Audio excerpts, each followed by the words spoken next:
तो hello guys, welcome back to my YouTube channel. तो चलिए फ्रेंड, आज की वीडियो को शुरू करते हैं। आज हम लोग टाइगर श्रॉफ जी का एक फेस ड्राइंग बनाएंगे। तो बिना टाइम वेस्ट के ड्राइंग को शुरू करते हैं फ्रेंड।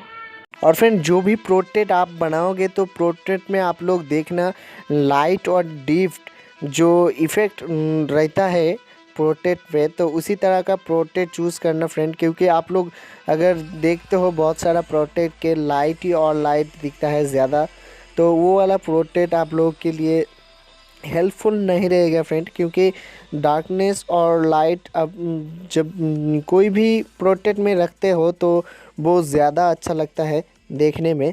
तो ये चीज़ का ध्यान रखना फ्रेंड ज़्यादा।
गाइस आज का वीडियो आप लोगों को कैसा लगे नीचे कमेंट करके जरूर बताना फ्रेंड, और ये वाला वीडियो का पार्ट 2 देखने के लिए आप लोगों को मेरे चैनल को सब्सक्राइब करना पड़ेगा। तो मिलते हैं अगले एपिसोड में, तब तक के लिए बाय फ्रेंड।